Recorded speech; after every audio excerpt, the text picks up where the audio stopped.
నమస్కారం.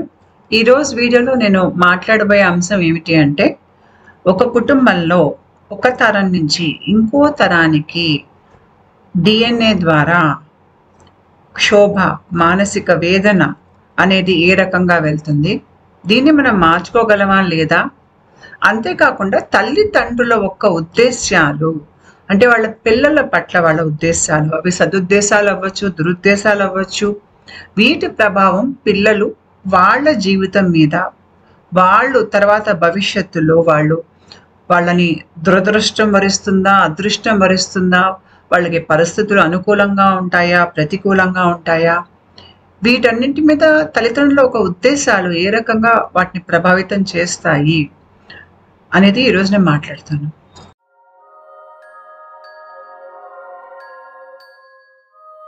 మన DNA మనకి మన తల్లిదండ్రుల నుంచి వస్తుంది. తల్లి వైపు నుంచి, తండ్రి వైపు నుంచి. ఈ DNAలో మన తల్లిదండ్రులు ఉద్దేశాలు, లేదంటే మన పూర్వీకుల మాటలు, వాళ్ళ ఆలోచనలు, వాళ్ళ వ్యవహారాలు, వాళ్ళ అలవాట్లు, భయాలు, వాళ్ళు జీవితాన్ని ఏ రకంగా వాళ్ళు చూశారు, ఆ దృక్పథం అన్నీ మన DNAలో రికార్డ్ అయిపోయి ఉంటాయి. మన DNA ఒక రికార్డింగ్ ఇన్స్ట్రుమెంట్ లాంటిది అనుకోండి. అందుకనే చాలా ఆలోచనలు మన తలలో వచ్చేవి అవి మన ఆలోచనలై ఉండవు. అవి మన పూర్వీకుల ఆలోచనలు కూడా మనం ఇప్పుడు వింటూ ఉంటాం మన తల లోపల. కానీ మనకి తేడా తెలియదు. అది మనం మన గొంతనే అనుకుంటాం.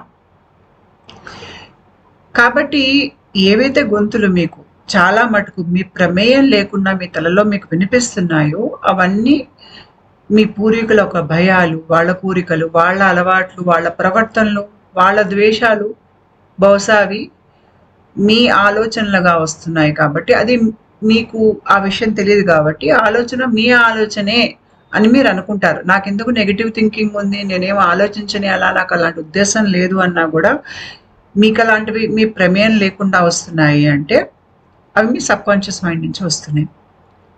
సబ్కాన్షియస్ మైండ్లో అది ఒక రికార్డింగ్ ఎక్విప్మెంట్ లాంటిది. ఎన్నో జన్మల మీ విషయాలే కాకుండా మీ పూర్వీకుల విషయాలు కూడా అక్కడ ఉంటాయి దాచి. అదేంటంటే ఆధ్యాత్మిక జాగృతి కాని వాళ్ళకి తెలియదు. వాళ్ళకి ఆలోచన రాగానే వాటిని ప్రశ్నించరు కాబట్టి వాళ్ళ ఆలోచన బట్టి వాళ్ళు చర్యలు చేస్తూ ఉంటారు. ఆధ్యాత్మికంగా ఎదిగిన వాళ్ళు వాళ్ళ ఆలోచనల్ని ప్రశ్నిస్తారు. ప్రశ్నిస్తేనే కదా తెలిసేది ఏ ఆలోచన నాది, ఏ ఆలోచన నా పూర్వీకుల గొంతుల తాలూకు ఆలోచన, లేదు అంటే అంత క్రితం నేను ఏదైతే ఒక విషయాన్ని, ఒక పనిని కానీ, ఒక ఆలోచన కానీ, ఒక ప్రవర్తన కానీ దాన్ని ప్రశ్నించకుండా దాన్ని అలాగే పాటిస్తున్నాను, మళ్ళీ తిరిగి నన్నది దిగువ స్పందనకి లాగుతోందో, ఇది అలాంటి ఆలోచన అవునా కాదా అనేది మనం ప్రశ్నించుకునే కొద్దీ మన ఆలోచనల్ని మనకి నిజం అనేది అర్థమవుతుంది. ఈ నిజం అనేది మనకు అర్థమయ్యే కొద్దీ మనం మన అసలు మూల తత్వానికి మనం వెళ్ళగలుగుతాం. నేనేంటో నేను తెలుసుకోవాలి అంటే నన్ను నేను ప్రశ్నించుకోవాలి. నాలో నాది కానిదంతా నేను వదిలేయాలి. అయితే ఇక్కడ మన DNA ఇందాక నేను చెప్పాను పూర్వీకుల నుంచి వస్తుంది. అది ఇంచుమించు అందరి ఆలోచనలు, వాళ్ళ ఉద్దేశాలన్నీ దాంట్లో ఉంటాయి. అందుకనే ఏ ఇంట్లో అయితే తల్లిదండ్రులు కానీ, వాళ్ళ పూర్వీకులు కానీ, ఇంట్లో పెద్దవాళ్ళు, వేరే పెద్దవాళ్ళు, బాబాయ్లు అవ్వచ్చు, పిన్నులు అవ్వచ్చు, అత్తలు అవ్వచ్చు, మావయ్యలు అవ్వచ్చు, వీళ్ళందరూ తర్వాత తరం వాళ్ళతో ఎలా వ్యవహరిస్తున్నారు అనేది చాలా ముఖ్యం. చాలామంది ఇళ్లలో పిల్లల్ని వాళ్ళ భయాలు, వాళ్ళ బాధలు అన్ని పిల్లల మీద రుద్ది, లేదంటే వాళ్ళ కోరికలు కూడా పిల్లల మీద రుద్ది దాని తగ్గట్టుగా పిల్లల ప్రవర్తన లేదని పిల్లల్ని ఊరికనే తిట్టడం, కొట్టడం, హింస అనేది చేయటం వాళ్ళ మీద.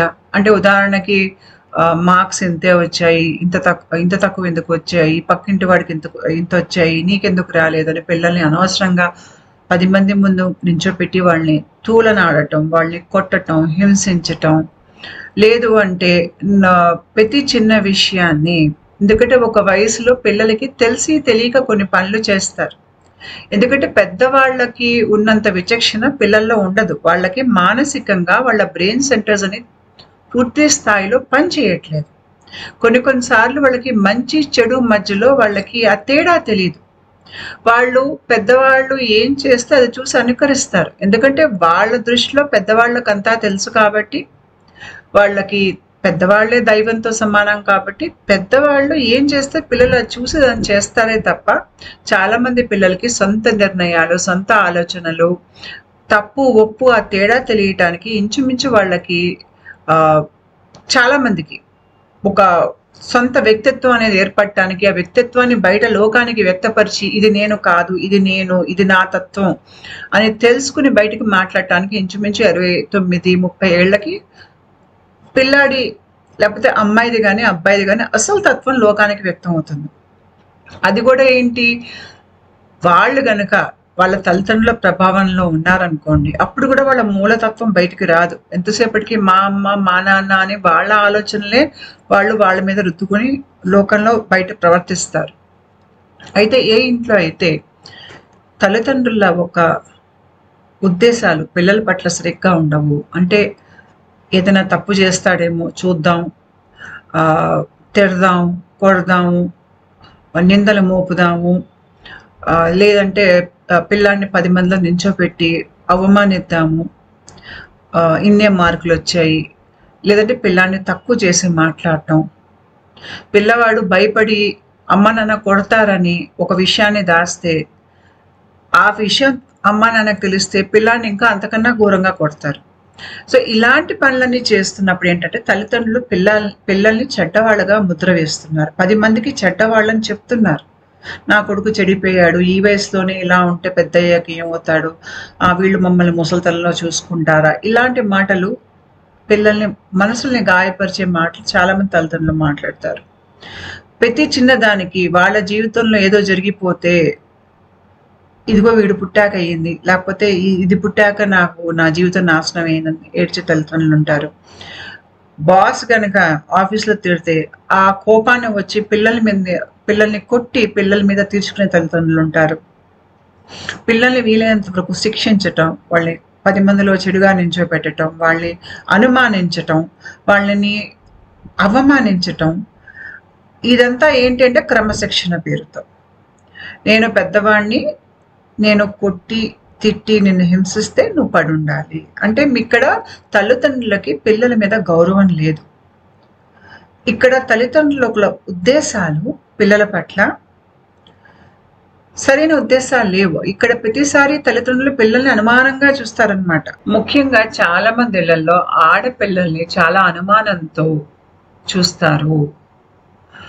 ఇదంతా తల్లిదండ్రులు వాళ్ళ భయాల్ని రుద్దటం, వాళ్ళ కోరికలు పిల్లలు తీర్చాలనుకోవటం. కొంతమంది తల్లిదండ్రులు అయితే పిల్లలు పెద్ద అయ్యి వాళ్ళు సంపాదిస్తుంటే ఆ సంపాదన అంతా వాళ్ళ మీద ఖర్చు పెట్టుకోవాలి, లేకపోతే పిల్లల సంపాదించింది తల్లిదండ్రులకు ఇస్తే దాన్ని బయట దుర్వినియోగం చేయటం, ఇలాంటి పనులు కూడా చాలా మంది తల్లిదండ్రులు చేస్తారు.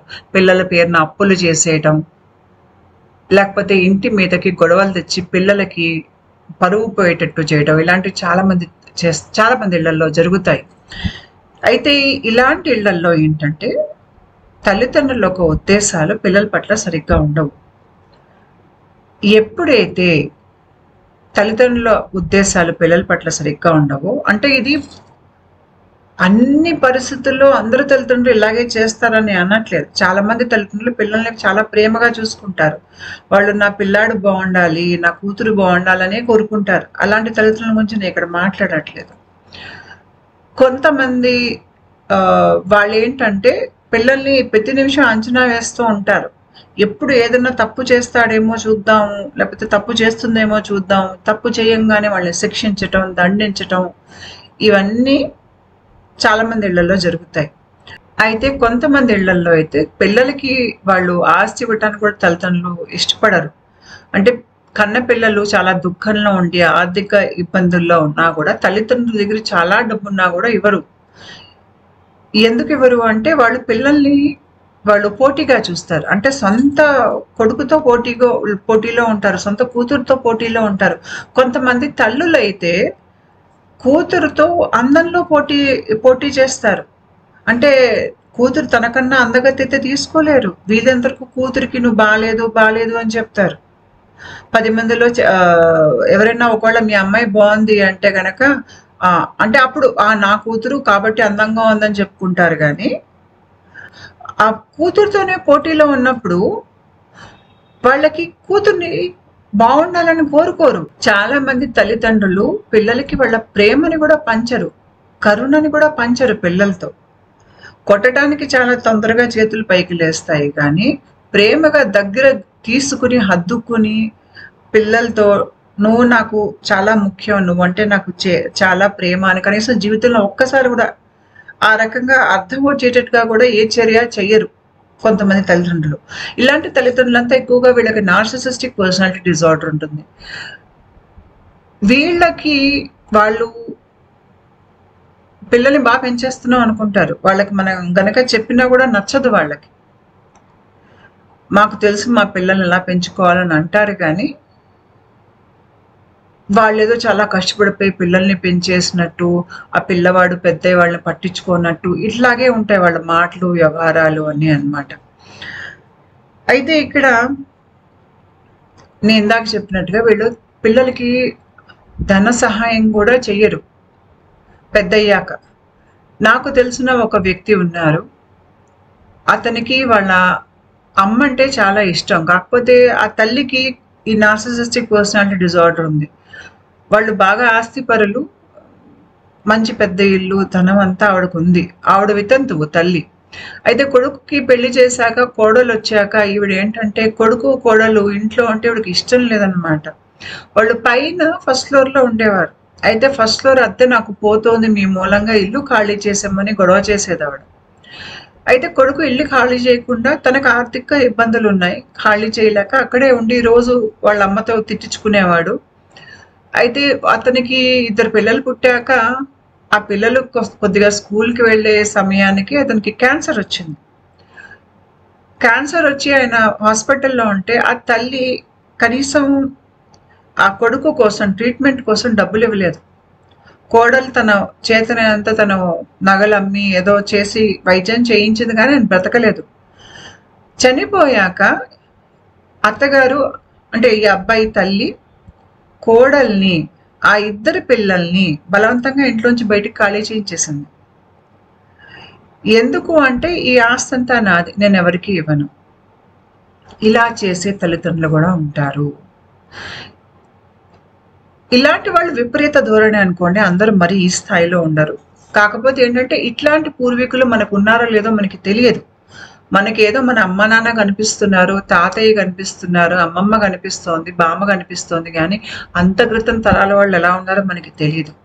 మనకి వాళ్ళ గురించి తెలియకపోయినా వాళ్ళ ఆలోచనలు మన డిఎన్ఏలో ఉన్నాయి. వాళ్ళ ఉద్దేశాలు, తర్వాత తరాల పట్ల వాళ్ళ ఉద్దేశాలు ఏవైతే ఉన్నాయో అవి మన డిఎన్ఏలో ఉన్నాయి. వాటి ప్రభావం మన మీద ఉంటుంది. అది మీరు అర్థం చేసుకోవాలి. అయితే ఇలా తరం నుంచి తరంకి మానసిక వేదన, శారీరక క్షోభ ట్రాన్స్ఫర్ అవుతూ వస్తున్నప్పుడు ఒక తరంలో అది మరీ ఎక్కువైపోతుంది. ఎక్కువైపోయినప్పుడు ఆ తరం వాళ్ళు మరీ ఎక్కువ పీడింపబడి మానసిక క్షోభకు గురైపోతారు. వీళ్ళకి తిన్నగా ఎన్నో తరాల ఈ క్రూరత్వం, ఒక హింస వీళ్ళు అందరికన్నా అంటే ముందు 5-6 తరాల కన్నా వీళ్ళు ఎక్కువ అనుభవిస్తారనమాట. ఎందుకంటే అక్కడికి పెరిగిపోతుంది డిఎన్ఏలో ఆ చెడు ఉద్దేశం అనేది ఎక్కువైపోతుంది. అంటే ఇక్కడ నేను ఎలా చెప్తున్నానంటే ఇప్పుడు మొదటి తరం వాళ్ళు గనక పిల్లల్ని తప్పుగా చూసి ఊరుకునే శిక్షించటం, కొట్టటం, వాళ్ళని హింసించటం, చీకటి గదిలో పెట్టి తాళాలు వేయటం, ప్రతిదానికి అయిన దానికి కాదానికి అలా చేశాక ఏమవుతుందంటే మళ్ళీ 2వ తరం 3వ తరంతో అలాగే చేస్తుంది అనుకోండి. మా అమ్మ నాన్న ఇలాగే చేశారు నాతో, ఇదే కరెక్ట్ అని వాళ్ళు చేశారు అనుకోండి. అట్లా చేసేసరికి తడుపు మోపుడే ఇంచుమించు 6వ తరం 7వ తరానికి వచ్చేసరికి అక్కడ ట్రామా చాలా ఎక్కువ ఉంటుంది ఆ డిఎన్ఏలో. ఆ తరం వాళ్ళు చాలా తీవ్ర స్థాయిలో దాన్ని అనుభవిస్తారు. ముఖ్యంగా ఆధ్యాత్మికంగా ఎదిగేవారు గనక అక్కడ పుట్టారు అంటే ఆ ఇంట్లో చాలా మంది పుడతారు కూడా ఆధ్యాత్మికంగా ఎదిగేవారు. ఎందుకు పుడతారు అంటే చాలా మంది ఆధ్యాత్మికంగా ఎదిగే వారికి వాళ్ళ కర్తవ్యం ఉంటుంది. ఆ కర్తవ్యం ఏమిటి అంటే ఏ ఇంట్లో అయితే ఇట్లాగా చాలా ఎక్కువగా డిఎన్ఏలో క్రూరత్వం ఉంటుందా ఆ ఇంట్లో పుట్టి ఆ ఇంట్లో శాపాలని, ఆ ఇంట్లో ఆ డిఎన్ఏలో ఉన్నటువంటి క్రూరత్వాన్ని ఆపేటువంటి ఒక కర్తవ్యం ఆధ్యాత్మికంగా ఎదిగే వాళ్ళకు ఉంటుంది. కాబట్టి ఇలాంటి వాళ్ళు ఎక్కువ పుడతారు అలాంటి ఇళ్లల్లో. పుట్టి వాళ్ళు ఆ ముందు 6-7 తరాల ఒక్క బాధ వీళ్ళు భరిస్తారు. భరించి దాని తాలూకు డిఎన్ఏ ఎలా పనిచేస్తుందంటే, మీకు డిఎన్ఏలో జెనెటిక్ కోడ్స్ ఉంటాయి. ఇక్కడ డిఎన్ఏ మారదు, కానీ డిఎన్ఏ ఒక దాని మాలిక్యూల్స్ ఉంటాయి, సెల్స్, కణాలు ఉంటాయి. ఆ కణాలు ఏ డిఎన్ఏలో ఏ స్విచ్ ఆన్ అయి ఉండాలి, డిఎన్ఏ ఏ స్విచ్ ఆఫ్ అయి ఉండాలి అంటే, మనకి డిఎన్ఏలో ఇప్పుడు మనకి ఎలక్ట్రిసిటీ బోర్డులో స్విచ్చెస్ ఉన్నట్టు మీకు ఫ్యాన్ కావాలంటే ఫ్యాన్ వేసుకుంటారు, అక్కర్లేదంటే ఆపేస్తారు. అలాగే డిఎన్ఏలో కూడా మన అన్ని రకాల మన కుటుంబానికి సంబంధించినటువంటి లక్షణాలన్నీ డిఎన్ఏలో ఉంటాయి. దాంట్లో మీకు పుట్టినప్పుడు మీరు మీ ఆత్మతత్వం, మీరు ఏ స్థాయిలో ఎదిగి ఉన్నారనే దాన్ని బట్టి కొన్ని స్విచ్లు ఆన్ అయి ఉంటాయి, కొన్ని స్విచ్లు ఆఫ్ అయి ఉంటాయి. మీతో పాటు పుట్టిన వాళ్ళు అంటే మీ తోబుట్టువులు, వాళ్ళకి వేరే స్విచ్చెస్ ఆపరేట్ అయి ఉంటాయి. అందుకనే మీకు ఒక ఇంట్లో మీకు అక్కలో గనక సున్నితత్వం, మంచి మృదు స్వభావం కనిపిస్తే బహుశా తమ్ముడు క్రూరుడై ఉంటాడు. ఇద్దరిది ఒకటే డిఎన్ఏ, కాకపోతే దాంట్లో ఏ స్విచ్ ఆన్ చేస్తుంది, ఏ స్విచ్ ఆఫ్ అయ్యి ఉంది అనే దాన్ని బట్టి ఉంటుంది తేడా ఇక్కడ. అయితే వీళ్ళకి ఆధ్యాత్మికంగా ఎదిగే వాళ్ళకి ఏంటంటే, అందరికీ అన్నాను, చాలా మందిలో వాళ్ళు ఈ కుటుంబానికి సంబంధించినటువంటి ఆలోచనల్ని, ప్రవర్తనల్ని వాళ్ళు పెరిగి పెద్ద అయ్యేటప్పుడు వాళ్ళు అనుభవిస్తారు లోపల, తల లోపల ఆ బాధని, ఆ దుఃఖాన్ని అనుభవించి ఆ డిఎన్ఏలో ఒక రకంగా కెమికల్ చేంజ్ అనేది చేస్తారు. చేసేసరికి తర్వాత తరాలకి ఆ నొప్పి, బాధ, క్షోభ అనేది వెళ్ళదు. వీళ్ళు ఏం చేస్తారంటే, ఈ తరంలో నిలబడి ఈ దురుద్దేశాలు ఏవైతే నా దాకా వచ్చాయో ఇవి తర్వాత తరాలకి వెళ్ళకూడదు అని తర్వాత తరాలకి, వాళ్ళ ఇంట్లో పుట్టిన ప్రతి వాళ్ళకి వీళ్ళు సదుద్దేశాలు పంపిస్తారు. అంటే నువ్వు బాగుండాలి అంటే, వాళ్ళ పిల్లలు కానీ, వాళ్ళ మేనలుడు కానీ, మేనకోడలు కానీ ఎవరైనా కూడా వాళ్ళు సదుద్దేశాలను పంపిస్తారు. పంపించి ఒకవేళ వాళ్ళు ఏదైనా పొరపాటు చేసినా, తప్పు చేసినా వాళ్ళని కూర్చోపెట్టి కౌన్సిలింగ్ లాంటివి చేసి, ఇలా చేయటం తప్పు, ఉప్పు అనే తర్వాత తరాల్ని పైకి లేపే ప్రయత్నం చేస్తారు. కిందకి లాగేసే ప్రయత్నం, వాళ్ళ మీద అనుమానాలు, బురద జల్లి వాళ్ళని 10 మందిలో అవమానించటం, అయిన దానికి కాని దానికి కొట్టటం, తిట్టడం ఇలాంటివి చెయ్యరు.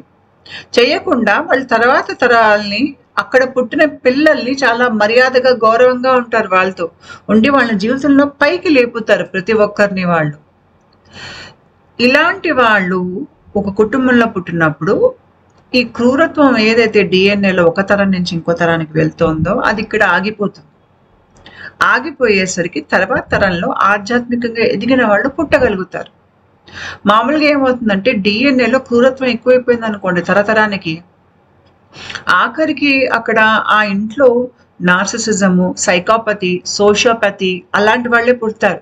ఎందుకంటే ఇప్పుడు ఆ డిఎన్ఏ స్విచ్చెస్ అన్ని ఎట్లాంటి స్విచ్చెస్ ఆన్ అయి ఉన్నాయంటే క్రూరత్వానికి సంబంధించినవే ఉన్నాయి. ఎందుకున్నాయి?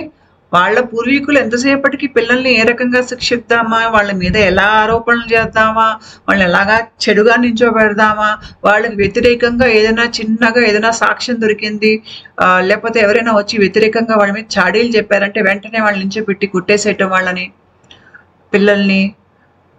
వాళ్ళు అలా ప్రవర్తించడం మూలంగా అంటే వాళ్ళు ఏమనుకుంటారంటే, నా పిల్లలు తప్పు చేస్తే అది నా బాధ్యత, నేను శిక్షించేసేయాలి, వాళ్ళు ఎలా తప్పు చేస్తారు అని. ఇక్కడ ఏంటంటే తల్లిదండ్రులు జ్ఞానంతో వ్యవహరించినప్పుడు వాళ్ళు హింసని వాడరు.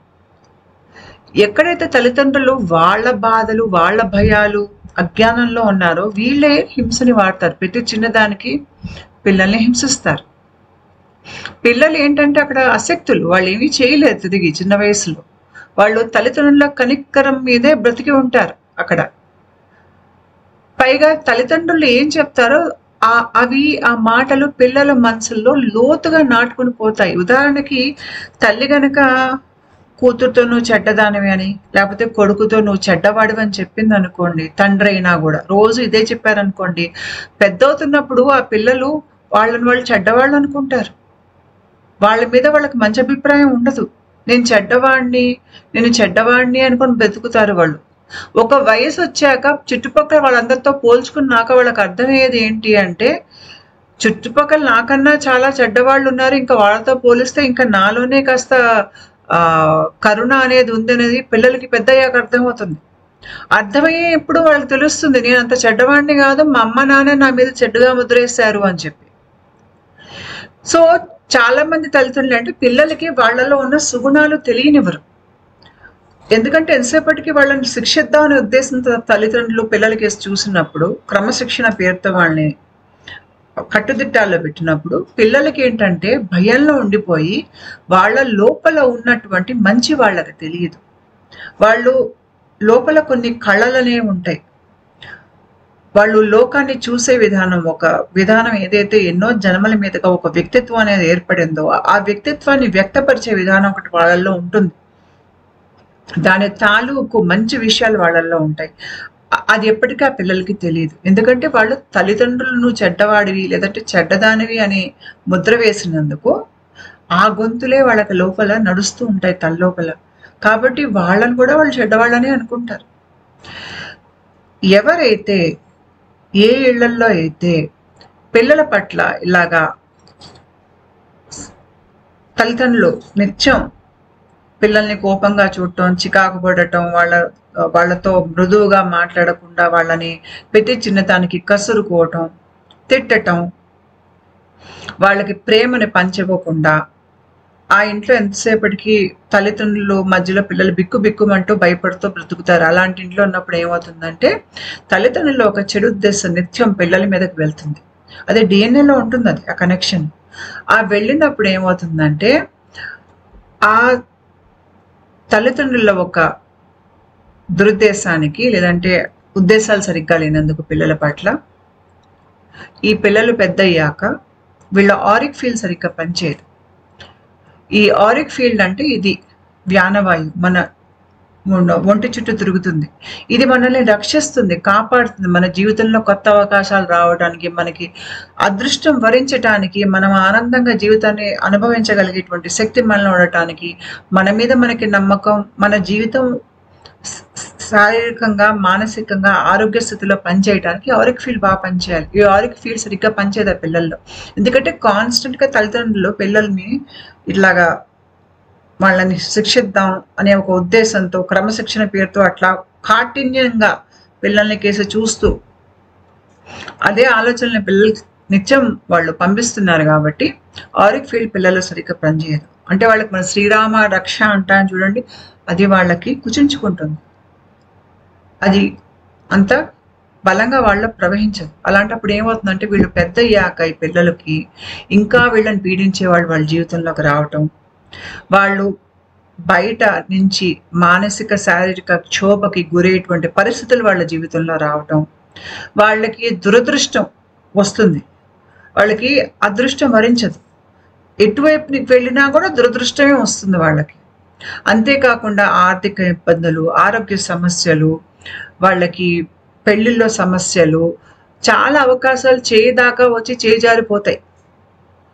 ఎందుకు పోతాయి ఇవన్నీ అంటే ఆ పిల్లల ఒక్క డిఎన్ఏలో ఇప్పటికీను వాళ్ళ పూర్వీకుల ఒక ఏవైతే కాఠిన్యంగా ఉండేటువంటి ఆలోచనలు ఉన్నాయో, తర్వాత తరం పట్ల ఏదైతే వాళ్ళ ఉద్దేశాలు ఉన్నాయో ఆ ఉద్దేశాలు ఇంకా పనిచేస్తున్నాయి మనిషి మీద. తల్లి తండ్రి జీవితంలోంచి వెళ్ళిపోయినా ఆ పూర్వీకుల ఉద్దేశాలు ఇంకా ఆ డిఎన్ఏలో ఉండి ఆ అమ్మాయి కానీ ఆ అబ్బాయి కానీ పెద్దయ్యాక వాళ్ళ జీవితాలు ఎలా ఉంటాయనే దాని మీద వాళ్ళ ప్రభావం ఉంటుంది, ఈ గొంతుల ప్రభావం ఉంటుంది. ఏ ఇంట్లో అయితే పిల్లల్ని ఎక్కువ తల్లిదండ్రులు కాఠిన్యంగా చూస్తారో అలాంటి ఇంట్లో పిల్లలు పెరిగి పెద్దవుతున్నప్పుడు నిత్యం వాళ్ళు అపరాధ భావంలోనూ, అంటే తప్పు చేసేసానేమో అనే భావంలో, ప్రతి చిన్నదానికి అయిన దానికి కాని దానికి నేను అమ్మా నాన్నకి బరువేమో.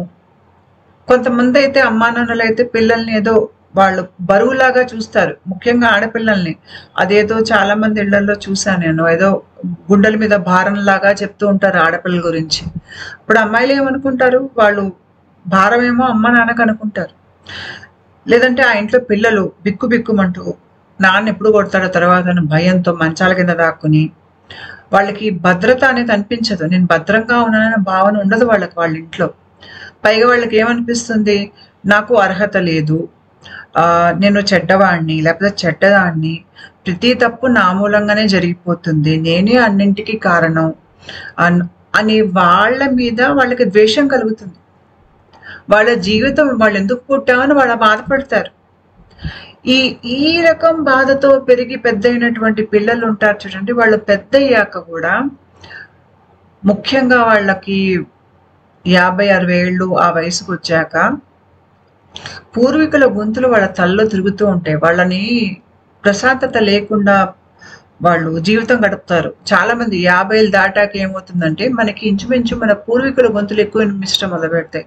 ఉదాహరణకు ఒక ఆయన్ని తీసుకుంటే, అతని తండ్రి కనుక అతన్ని నువ్వు దేనికి పనికిరావు, నీ బతికే వ్యర్థం, నా కడుపును ఎలా పుట్టావు, నువ్వు భూమికి భారం, ఇలాంటి మాటలు అంటూ కొడుకును పెంచాడు అనుకోండి, ఆ కొడుకుకి ఎక్కడో తన మీద తనకి ద్వేషం అనేది కలుగుతుంది.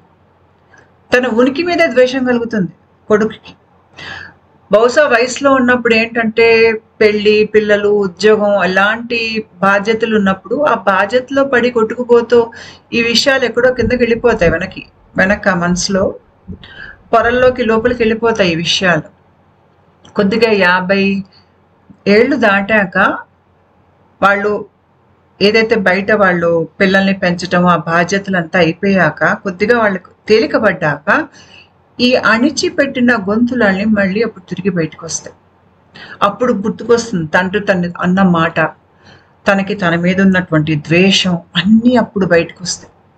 అప్పుడు వాళ్ళు తీవ్రమైన దుఃఖంలోకి వెళ్తారు.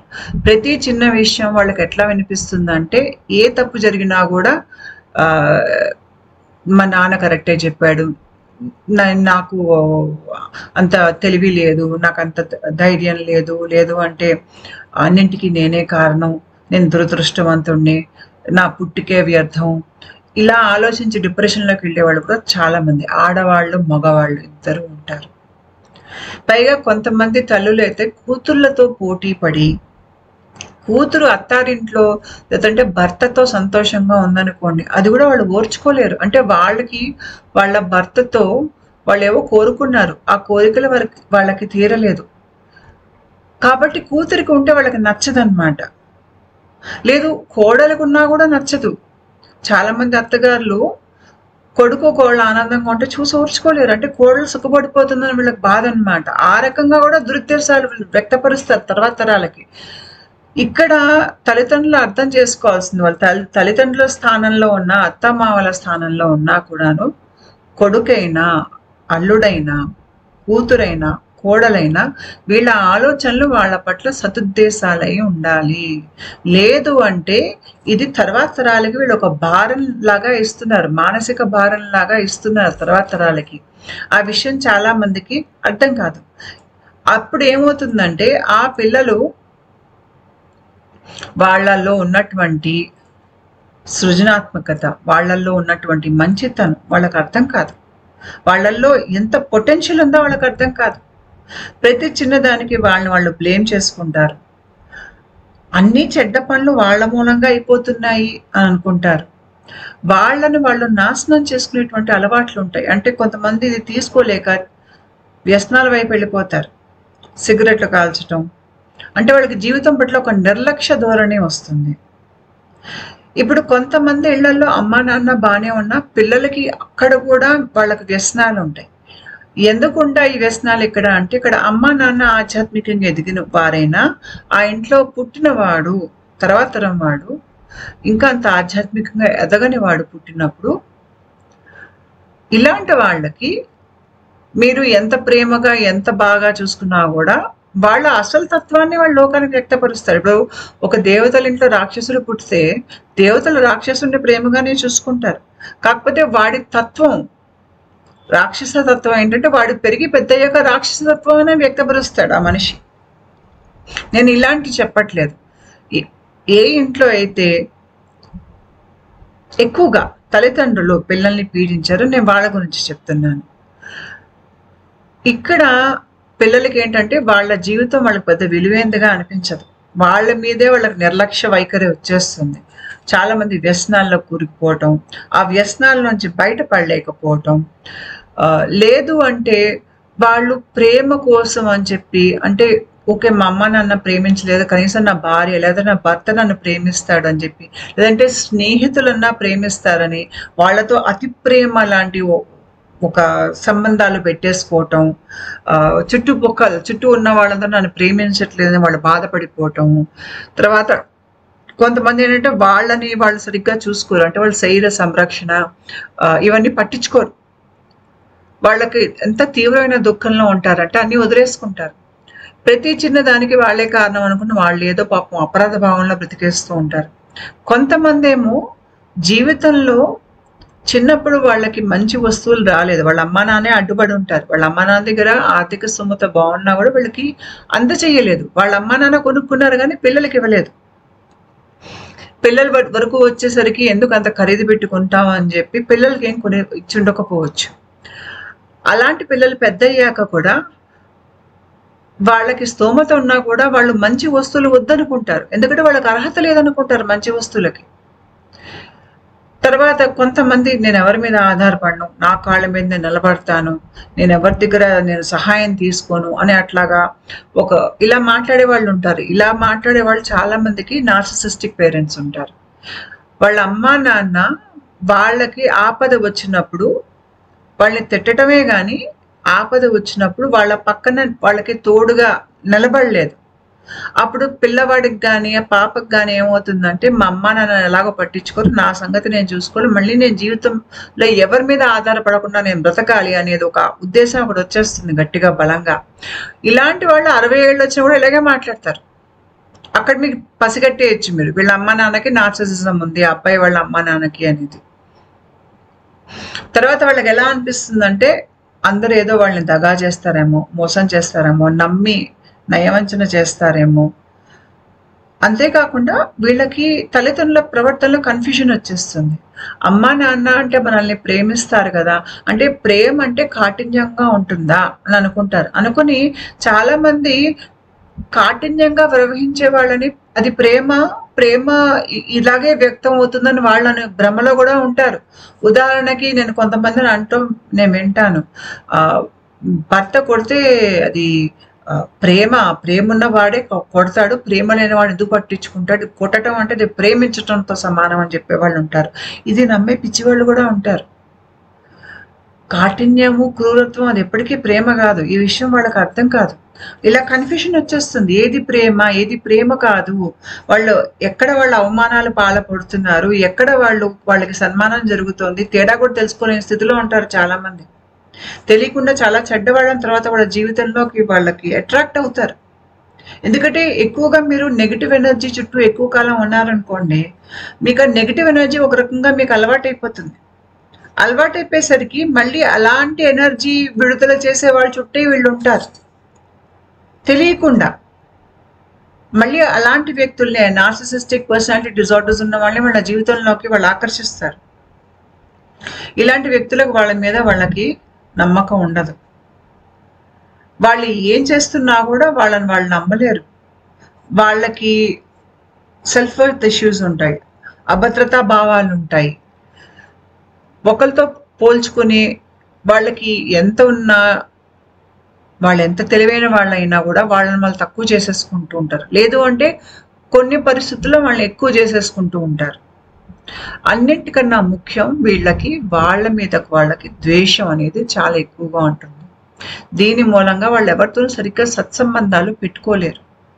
ఒకవేళ వాళ్ళ జీవితంలో మనుషులు ఉన్నా కూడా అక్కడ కూడా ఆత్మ సంబంధంగా అవి మారేటువంటి అవకాశం చాలా తక్కువ, ఎక్కువ కర్మ సంబంధాల రూపంలోనే ఉంటాయి.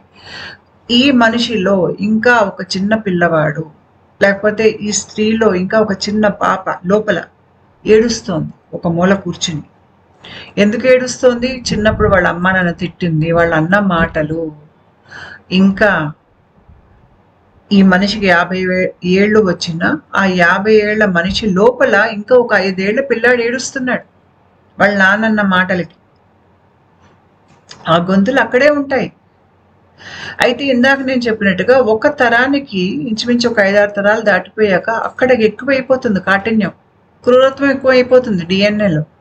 వాళ్ళు చాలా ఎక్కువగా భరిస్తారు. అయితే తర్వాత తరానికి అది ఏమవుతుందంటే, తర్వాత తరానికి వాళ్ళు దూరం పెట్టేసుకుంటారు. ఎందుకంటే వాళ్ళు మంచి కొడుకు కాలేకపోయారు కాబట్టి, నా కొడుక్కి నేను మంచి తండ్రి అవ్వగలనా లేదా అనేటువంటి సందేహాలు కూడా వాళ్ళకొస్తాయి. ఆ తర్వాత తరానికి మళ్ళీ ప్రేమను అందజేయలేకపోతారు వీళ్ళు. అంటే వీళ్ళు వ్యక్తిపరంగా వీళ్ళు క్రూరులు కాకపోయినా కూడా వాళ్ళకి ప్రేమ అంటే ఏంటో వాళ్ళకి అందలేదు కాబట్టి, అది వాళ్ళకి అనుభవంలోకి రాలేదు కాబట్టి వాళ్ళు తర్వాత తరాలకి అందజేయలేకపోతారు. ఒక రకంగా దూరం ఉంటుంది. ఆ తర్వాత ఆ కుటుంబంలో వాళ్ళ ఆలోచించే విధానం ఆరోగ్యకరంగా ఉండదు.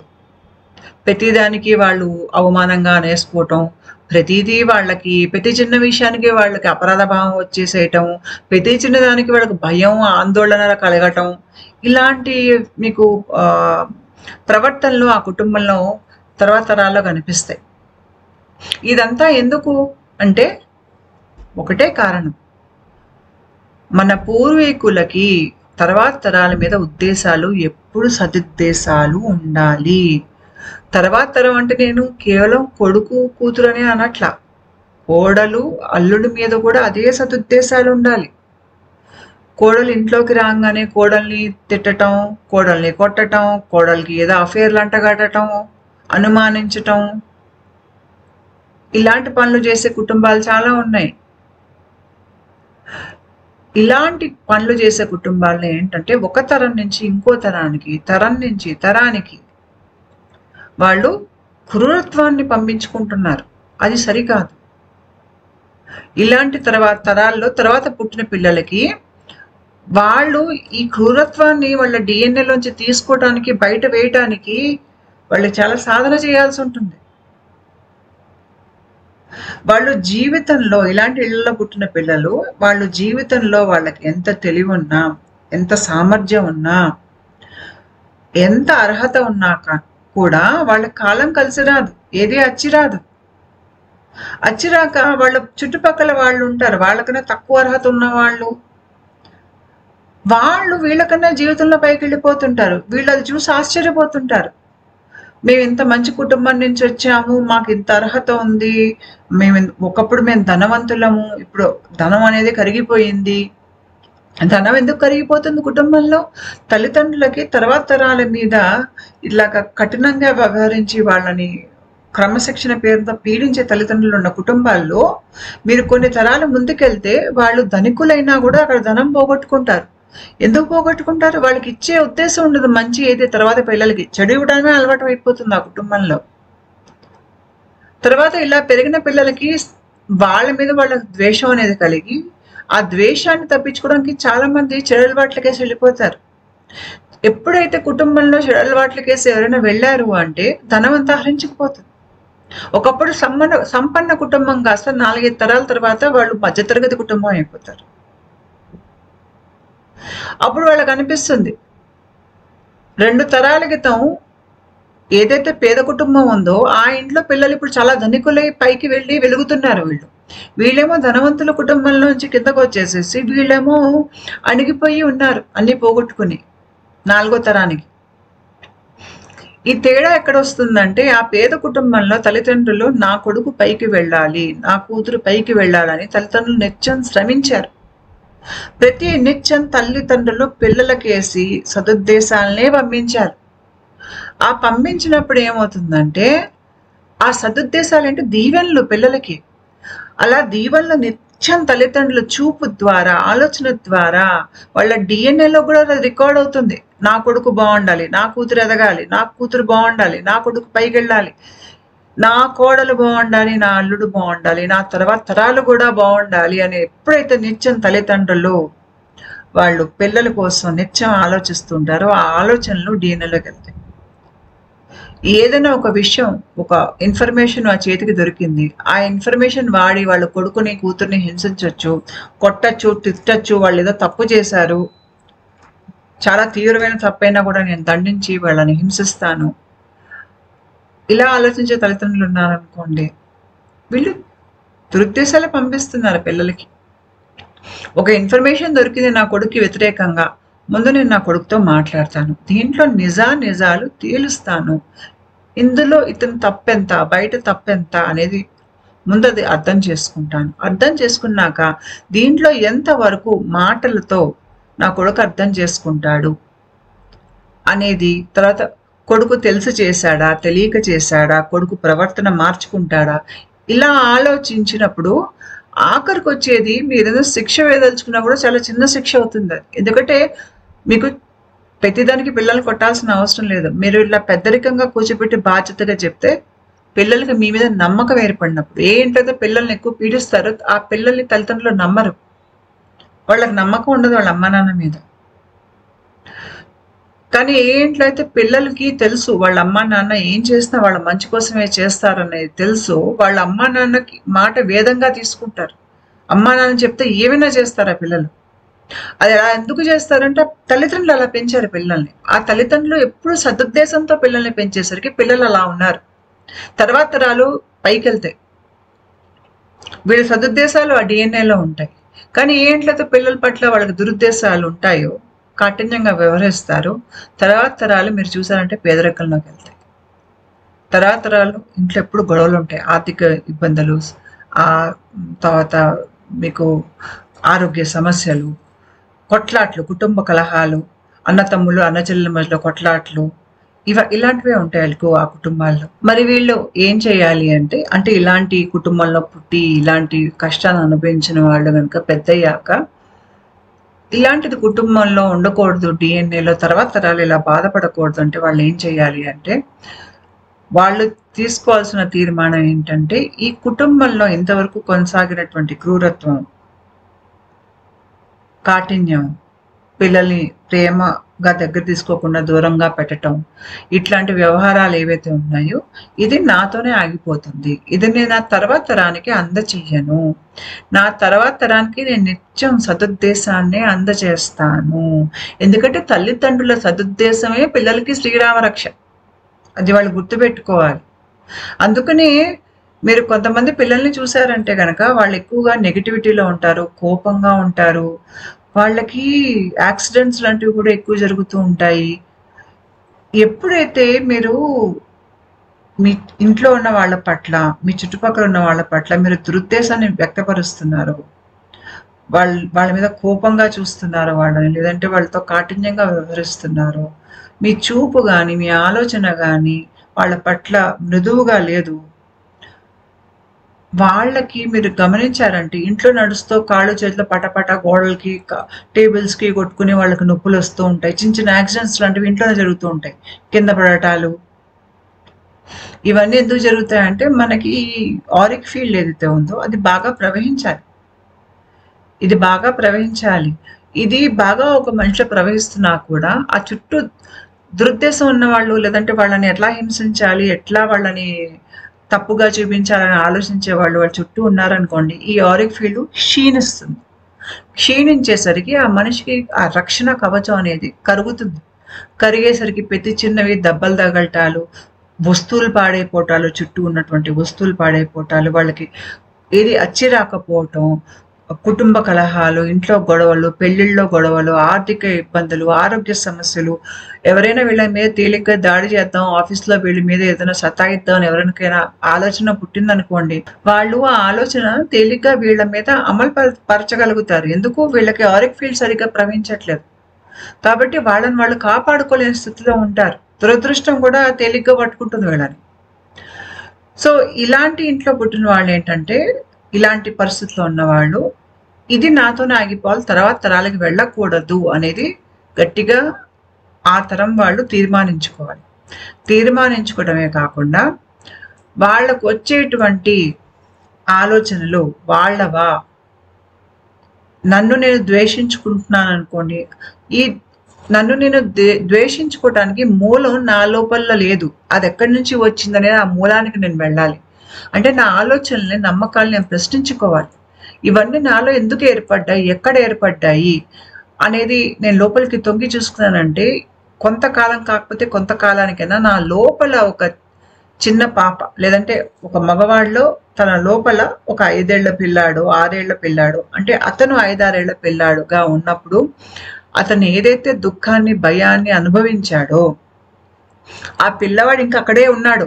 ఆ పిల్లవాడు అలా ఏడుస్తూనే ఉన్నాడు లోపల. అది మనం గమనించాలి. అంటే మనలో మనం చిన్నప్పుడు ఏడ్చిన పాప గాని, నేను అమ్మాయిని కాబట్టి పాప అంటున్నాను. సో, అది పాప అక్కడే ఉండి ఏడుస్తోందనుకోండి భయంలో, అది ఏడుస్తోన్న సంగతి నాకు తెలీదు. ఎందుకంటే నేను ఆధ్యాత్మికంగా ఎదిగినప్పుడే నాకు ఆ విషయం తెలుస్తుంది. తెలిసినప్పుడు నాకు నేను తల్లినయ్యి, నా లోపల ఏడ్చేటువంటి పాపకి నేనే సర్ది చెప్పుకోవాలి. ఏ పాప అయితే నా లోపల ఏడుస్తోందో ఆ పాపకి ఒక తల్లి ప్రేమ కావాలి, తండ్రి ఆదరణ కావాలి. ఎవరికైనా అంతే. వాళ్ళు భయంలో ఉన్నప్పుడు వాళ్ళ అమ్మా నాన్న వచ్చి, పిల్లలు ఏం ఆశిస్తారు? అమ్మా నాన్న వచ్చి వాళ్ళని పట్టుకుని వాళ్ళకి ధైర్యం చెప్పాలి. ఆ సమయంలో అమ్మా నాన్న లేరు కాబట్టి పక్కన, లేకపోతే వాళ్ళకి వచ్చి సహాయం చేసే ఉద్దేశం లేదు కాబట్టి ఆ 5 ఏళ్ల పాప ఏడ్చింది. ఈ అమ్మాయి పెద్దయ్యాక కూడా లోపల 5 ఏళ్ల పాప ఏడుస్తుంది లోపల. దాన్ని ఎవరు సముదాయించలేదు. మనకి మనం రీపేరెంటింగ్ చేసుకోవాలి. అంటే మనమే మనకి అమ్మా నాన్న అయ్యి మన లోపల ఉన్నటువంటి ఆ ఏడ్చేటువంటి పాపని కానీ, బాబు, మీరు అబ్బాయి అయితే బాబుని కానీ మనమే వాళ్ళని బుజ్జగించాలి. తర్వాత తల్లిదండ్రుల మీద ఇలాంటి పిల్లలకి కోపం ఉంటుంది. మా అమ్మ నాన్న పెద్దయ్యాక మా అమ్మ నాన్న నన్ను సరిగ్గా చూడలేదు, నా పట్ల అనవసరంగా కాఠిన్యంగా వ్యవహరించి నన్ను హింసించారు అని తెలిసాక చాలామంది పిల్లలకి తల్లిదండ్రుల మీద కోపం వస్తుంది. అప్పుడు మనకి అర్థం చేసుకోవాల్సింది ఏంటి అంటే, మన తల్లిదండ్రులు అంత ఆధ్యాత్మికంగా ఎదిగలేనప్పుడు వాళ్ళ భయాల్లోంచు, కోరికల్లోంచు వాళ్ళలో హింసా ప్రవృత్తి ఉంది, అది అదుపులో పెట్టుకోవాలని తెలియదు వాళ్ళకి. వాళ్ళ అజ్ఞానంలో ఉండటం మూలంగా, వాళ్ళు ఎలాంటి ఆధ్యాత్మిక సాధనలు చేయకపోవటం మూలంగా, ఆ అహంకారంలో కూరుకుపోయి ఉండటం మూలంగా వాళ్ళకి అంతే తెలుసు ప్రవర్తించటం. వాళ్ళు అంతకు మించి ఆలోచించలేరు. అంత అవగాహన, అర్థం చేసుకునే తెలివి వాళ్ళల్లో లేదు. ఆ విషయాన్ని మనం అర్థం చేసుకున్నప్పుడు మనం మన తల్లిదండ్రులను క్షమించగలుగుతాం. వాళ్ళు మన పట్ల ఎంత అనుచితంగా ప్రవర్తించినా కూడా మనం వాళ్ళని క్షమించేసి, వాళ్ళు ఎక్కడున్నా కూడా తర్వాత జన్మల్లో వాళ్ళు కాస్త ఇంకా జ్ఞానపరంగా వెళ్ళాలి ముందుకి అని అనుకుని మనం వదిలేయగలుగుతాం. ఇంకోటి ఏంటి అంటే, తల్లిదండ్రులకి ఎప్పుడు మనం పితృతర్పణాలు అవి చేయాలి. ఎందుకు చేయాలి అంటే, మన పూర్వీకుల ఒక ఆలోచనలు మన డిఎన్ఏలో ఉంటాయి.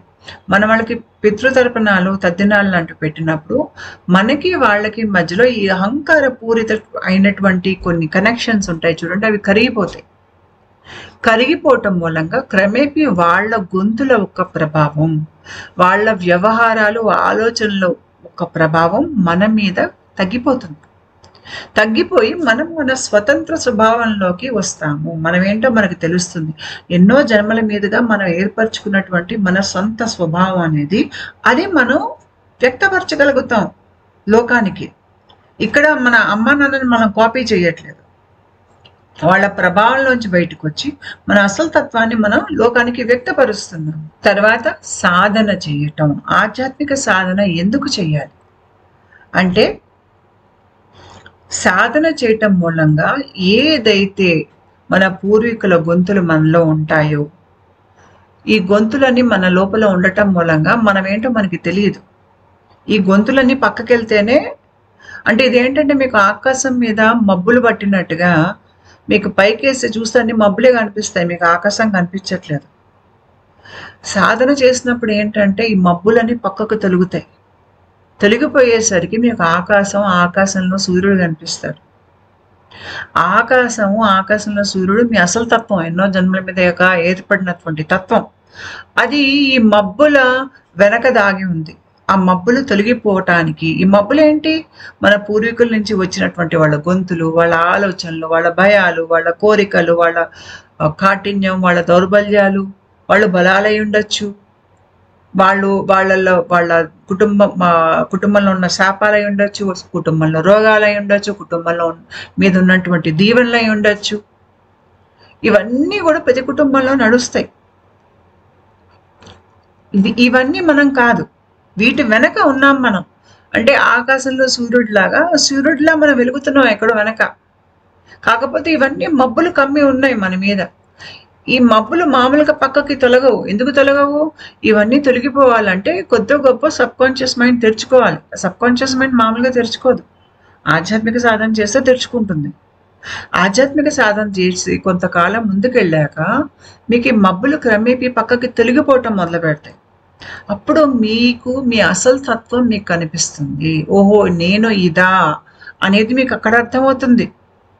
నేను ఎవరు అనే ఒక ప్రశ్న మనకి ఏదైతే నిత్యం మన తలలో మెదులుతుందో ఈ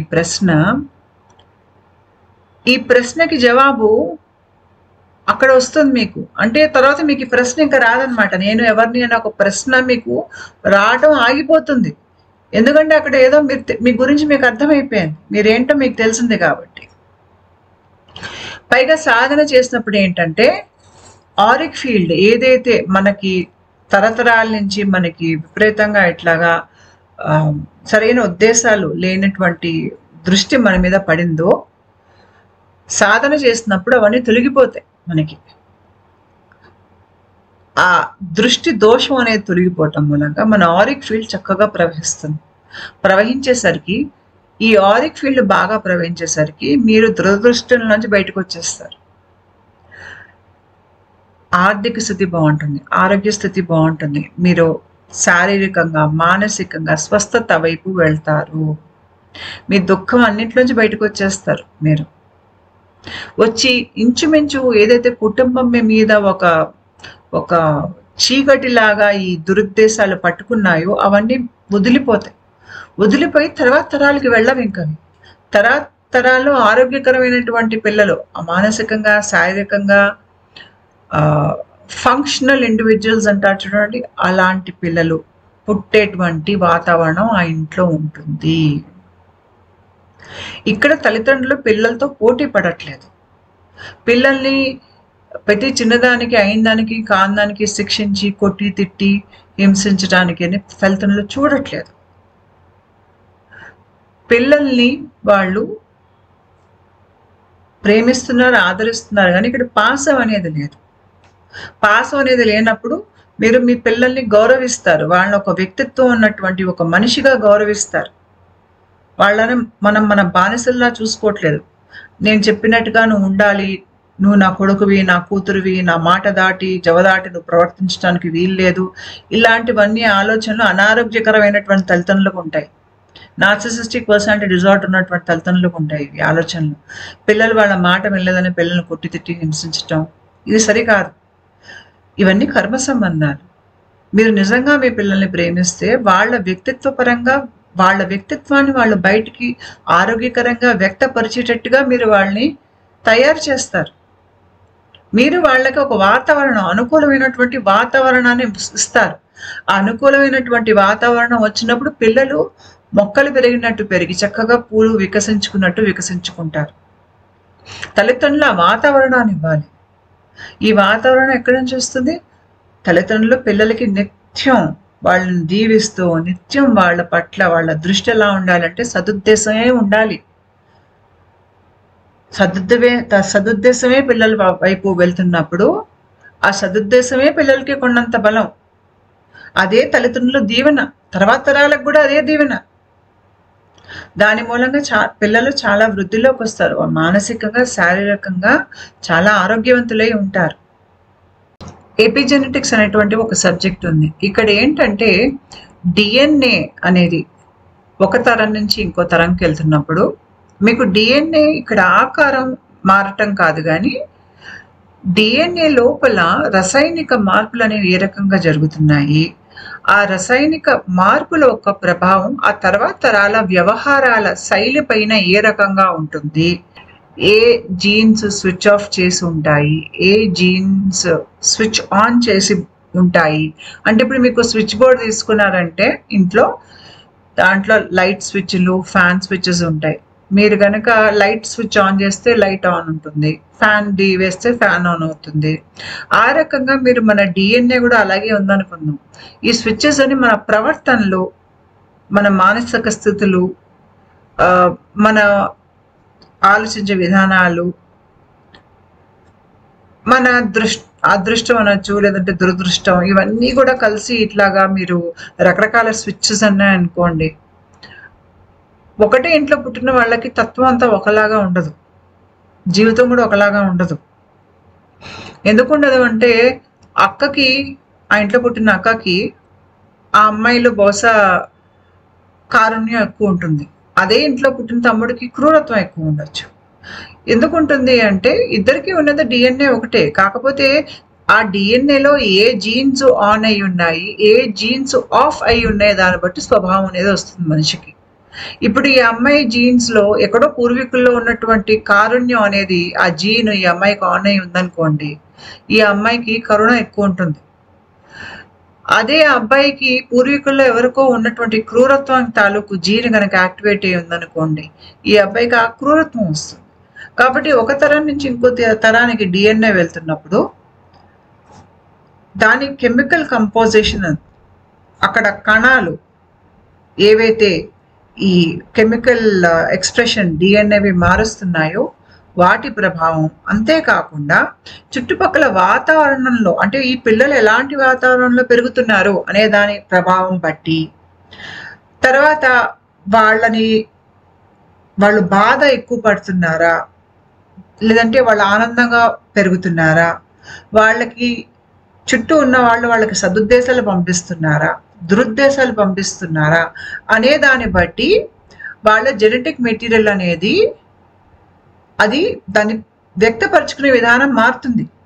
ముఖ్యంగా ఎవరైతే పిల్లలు చాలా తీవ్రమైనటువంటి క్షోభ అనుభవిస్తారో, వాళ్ళు తల్లిదండ్రుల నుంచి, ఇంట్లో వాళ్ళ నుంచి నిత్యం దురుద్దేశాలని వాళ్ళు అందుకుంటారో, వాళ్ళకి వాళ్ళ మానసిక వేదన, శారీరక క్షోభ వాళ్ళ జీన్స్ మీద ఒక కెమికల్ మార్క్ లాగా ఉంటుందన్నమాట. అయ్యి వాళ్ళు లోకాన్ని చూసే విధానం కానీ, లోకాన్ని అనుభవించే విధానం కానీ అది కొద్దిగా మారిపోతుంది.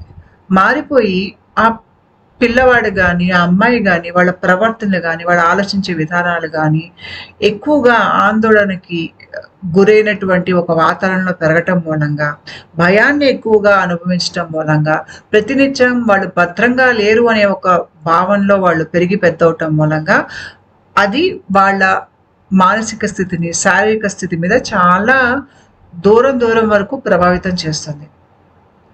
ఇలాంటి వాతావరణంలో పెరిగిన పిల్లలు ఏంటంటే, వాళ్ళ అసలు తత్వం ఏంటి, వాళ్ళల్లో ఉన్నటువంటి మంచి ఏంటో వాళ్ళకి తెలియదు. తెలియక వీళ్ళు పై స్పందనకి సంబంధించినటువంటి విషయాన్ని జీవితంలోకి తేలిక ఆకర్షించలేరు. ఎందుకంటే వాళ్ళ జెనెటిక్ మెటీరియల్లో ఉన్నటువంటి ఆ బాధ, ఆ క్షోభ వాళ్ళని ఆ స్థాయి వరకు వెళ్ళనివ్వదు, సంకెళ్ళేసి కిందకి లాగేస్తుంది వాళ్ళకి.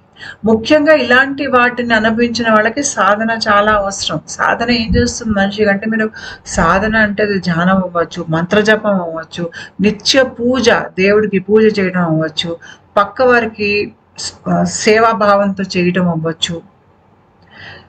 ఇలా రకరకాల సాధన మార్గాలు ఉంటాయి. కొంతమంది కళలు సాధనగా తీసుకుంటారు, కొంతమంది వాళ్ళ వృత్తిలోనే వాళ్ళు మొత్తం దాన్ని ఒక దేవుడికి భక్తిలాగా వాళ్ళు చేయాల్సిన పని చేస్తారు, ఆ వృత్తిని అంత దక్షతతో చేస్తారు.